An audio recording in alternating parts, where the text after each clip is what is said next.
દાદની કવિતામાં કહીએ ને તો ઠાકર મંદિરની ઝાલરે માવની તોય હું વગાડવા જાતો. સાહેબ સાંભળજો આ કવિતાઓ. ઠાકર મંદિરની ઝાલરે બાવની તોય હું વગાડવા જાતો. આજ એવડો બધો મોટો બની ગયો છું કે મંદિરમાં નથી હમાતો.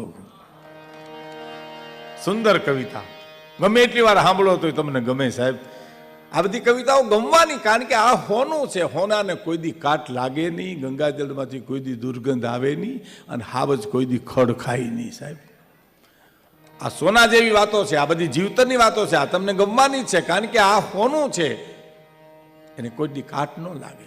ઠાકર મંદિરની, જો આ મારા તમારા જીવનનો પ્રસંગ કીધો, ઠાકર મંદિરની ઝાલરે બાવની તોય હું વગાડવા જાતો. આજે એવડો બધો મોટો બની ગયો છું કે મંદિરમાંય નથી હમાતો. બેહદ ડંફાસ કેરી લાંબી બંદૂકે મારા ભડકી ગયા ભોરુડા હરણા. અને હાઉકલી કરી મારી માને બીવરાવતો, ખોટે ખોટો સંતાતો. મારી માં પાણીની હેલ ભરીને આવે, હું કમાડાડો હોતાઈ જાઉં, હાઉકલી કરું ને મારી માં થડકી જાય, એનો બાળક કે મને આનંદ આવતો હતો. હાઉકલી કરી મારી માને બીવરાવતો, ખોટે ખોટો સંતાતો. આજ ભીતરથી એવો સંતાણો છું કે દુનિયાને નથી દેખાતો. સાહેબ દંભી માણસો, કહેવાનો મારો અર્થ દંભી માણસો. કવિતા છે એ તમને મને ઘણું કહી જાય છે. તો તારા આંગણિયા પૂછીને જે કોઈ આવે એને આવકારો મીઠો આપજે. મીઠો આપો આવકાર, સહજ રીતે, સરળતા રીતે. જીવનને હળવું બનાવવા માટેની આપણી વાત છે. પણ પછીની કડી સાંભળજો. આ ગીતની આજુબાજુમાં મારે પછી એક આપણે પ્રસંગ કહેવો છે, અને હું તમને આનંદ કરવા માટે આવ્યો છું. મારો કોઈ એવો ઈરાદો નથી કે આવી ફિલસૂફીની વાતો કરીને તમને પ્રોગ્રામ પૂરો થયા પછી ભગવા પહેરાવી અને ઘર ભેરા કે ગિરનાર ભેરા કરવા. આમાં તમે કોઈ જાવે મેં નથી,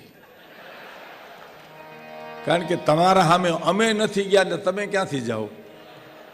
બોલનાર ન જાય તો સાંભળનાર ક્યાંથી જાય? સાહેબ બરાબર છે ને? મને એક જણે કીધું, સાહેબ મને એક જણે, હું આસવા ખાતર તમને કહું, આનંદ ખાતર, મને કે ભીખુદાનભાઈ તમે કલાકારો બધા બોલો બહુ સારું, પણ એવું જીવો નહીં. મેં કીધું બધું અમારે કરવું? બોલીએ અમે, જીવો તમે, કા તમે બોલો તો અમે જીવીએ.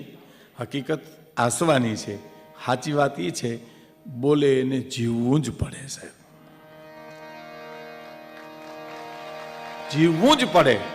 જેટલી બંદૂક મજબૂત એટલી ગોળી છેટી જાય. સાહેબ હા, અમારા ભગત મેરુબાબુ એમ કહેતા કે બંદૂક જેટલી મજબૂત એટલી ગોળી છેટી જાય. જીવવું જ પડે.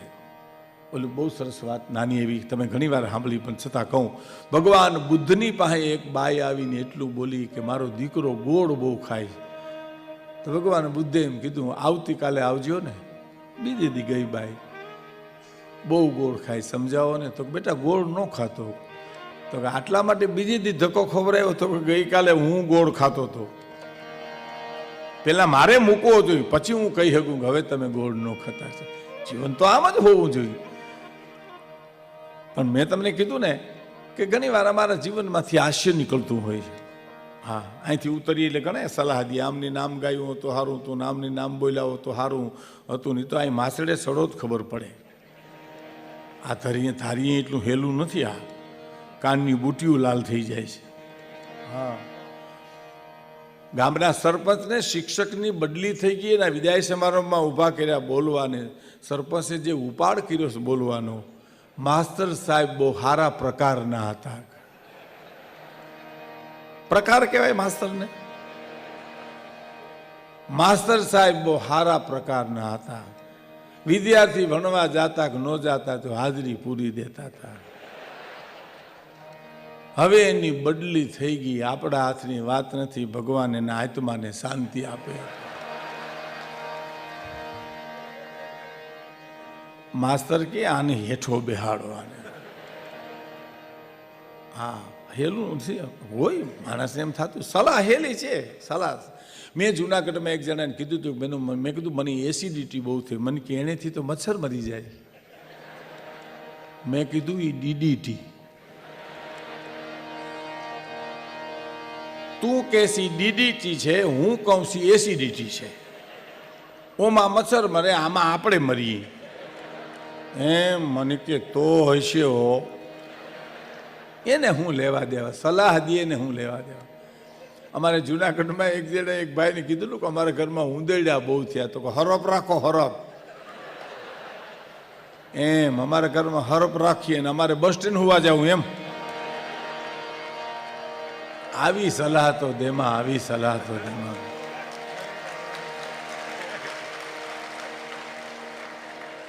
પણ મેં તો તમને કીધું મારે તમને આનંદ કરાવવો છે, મારો કોઈ ઈરાદો એવો નથી કે તમને ગંભીર કરીને બેહાડો એમ.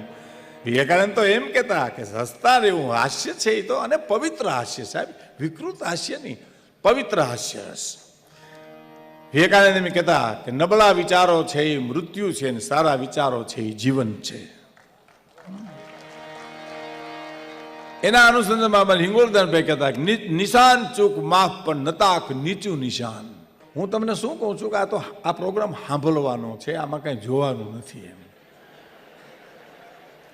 આ પૂરું થાય ત્યાં સુધી આના સ્થિતિ રહેવાની છે, આમાંથી કોઈ ઊભે વાહડે ચડવાનું નથી.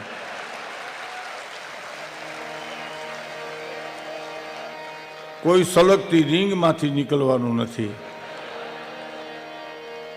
એટલે તમે જ્યાં બેઠા છો ત્યાં સાઉન્ડની વ્યવસ્થા સુંદર છે, એટલે તમને સંભળાશે સારું, પણ છતાંય તમને જોવાની ઈચ્છા હોય કે ભાઈ કલાકાર દેખાય તો સારું. કારણ કે કલાકાર દેખાય નહીં, ટીવી વિડીયોમાં તમે કેસેટમાં સાંભળો ને, એ પાણી છે ગઢવી સાહેબ, પણ તળાવનું બંધ પાણી છે. પાણી છે તળાવનું બંધ પાણી છે, આ નદીનું વહેતું પાણી છે. ખડ ખડ ખડ.